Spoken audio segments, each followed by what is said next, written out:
Quand t'as réalisé que tes parents voulaient que tu crèves, la caméra du magasin a filmé mon visage qui frappe le sol, du sang autour de ma tête où j'ai tapé contre le carrelage. À l'hôpital, je me réveille et je vomis du sang. Tu es en train de mourir de faim, me dit la docteure. J'essaie de me redresser. La pièce tourne. Il faut que je retourne au travail. Le loyer est demain. Elle me pousse doucement. Tu as 16 ans et tu fais 36 kilos. Ça colle pas. Quand as-tu mangé pour la dernière fois? Il y a 3 jours, je crois. Elle a l'air horrifiée. Où sont tes parents maintenant? Dans le grenier. Ils jouent en ligne comme d'hab. Ils savent pas que je meurs. Ils ont dit, ne nous dérangez que si quelqu'un est mort. T'as failli mourir. Pour eux, faillir ça compte pas. Elle regarde mon dossier. Tu fais 2 boulots et tu vas au bahut. Je commence à 4 du mat à distribuer des tracts. Après, je vais en cours. Ensuite, je bosse à la boulangerie jusqu'à minuit. C'est physiquement impossible. Red Bull et des pilules de station-service rendent ça possible. Tu prends des stimulants? Faut payer le loyer ou on se fait virer. Tes parents sont pas de taf? Ils ont arrêté il y a 2 ans pour devenir streamer. Ils gagnent de l'argent? Je ris jaune. 0 €. Mais ils répètent que la gloire va arriver. Tu dors combien? Mes pensées glissent comme l'eau. 3 heures quand c'est bien, souvent moins. T'as des vertiges? Tous les jours, mais je continue. La docteure me regarde, incrédule. Tes parents te font bosser pendant qu'eux restent à la maison pour leur carrière de streamer. Ils comptent sur toi. Mes bras ressemblent à des brindilles. Tu es carrément maigre parce que tu les nourris avant toi. Ils ont sacrifié pour moi. Ils ont le droit de suivre leurs rêves. Marc, mon responsable, qui était dans un coin, prend la parole, la voix pleine de culpabilité. J'aurais dû parler avant. Il se délite depuis des mois. Au boulot, il parle à personne pendant 20 minutes parfois. Je sens mes joues chauffer. Quand je suis crevé, je vois des ombres. C'est ton cerveau qui lâche à force d'épuisement. Marc a l'air brisé. La semaine dernière, je l'ai trouvé inconscient dans le frigo. Il y était resté 40 minutes, les lèvres bleues. Je me reposais. Tu aurais pu mourir. La docteure vérifie mes analyses. Ton corps flanche et tu les défends encore. Ce sont mes parents. Je leur dois tout. Tu ne leur dois pas ta vie. Elle appelle la protection de l'enfance. Une assistante sociale arrive en 1 heure. Ils appellent mes parents 23 fois avant d'avoir quelqu'un. La docteure les met en haut-parleur pour que l'assistante prenne note. On entend des explosions de jeux et des hurlements. Ça vaut mieux être important. On vient juste de perdre une partie classée. La docteure reste calme. Bonjour, c'est l'hôpital. Votre fils s'est effondré au travail. Mon père explose. Bien sûr, j'aurais dû le laisser crever bébé. 16 ans à le nourrir pour rien. Tout le monde se fige. Votre fils est hospitalisé pour épuisement sévère et malnutrition, dit la docteure. Il ne doit pas rater son service demain ou on sera à la rue. Ma mère prend le téléphone. Il doit nous filer 800 € avant demain ou je vends ses affaires. La voix de la docteure devient glaciale. Les organes de votre enfant lâchent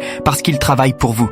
Arrêtez de justifier son état. Alors mon père dit quelque chose qui fait partir l'infirmière en larmes. S'il meurt, on aura son dernier salaire et l'assurance vie. Ma mère ajoute, calme. On pourrait attaquer la boulangerie et toucher des millions si ça arrive au boulot. L'assistante sociale tremble de rage. Vous venez d'admettre que vous voulez la mort de votre enfant pour de l'argent. Et alors, on a dépensé des milliers pour lui. On mérite de récupérer. Marc pleure devant l'assistante. Il vient chez moi avec ma femme tout de suite. Je panique. J'imagine leur maison sans notre argent. Ils perdraient de tout. Ils sont adultes. Ils pourraient me bosser comme tout le monde. Mais ce sont mes parents. Je dois les aider. Les parents protègent, pas exploitent. L'assistante commence les papiers d'urgence pendant que je pleure. Tu ne retourneras jamais chez ces monstres. Quoi qu'ils disent. Depuis que j'habite chez Marc, je dors 8 heures par nuit et je mange 3 repas par jour.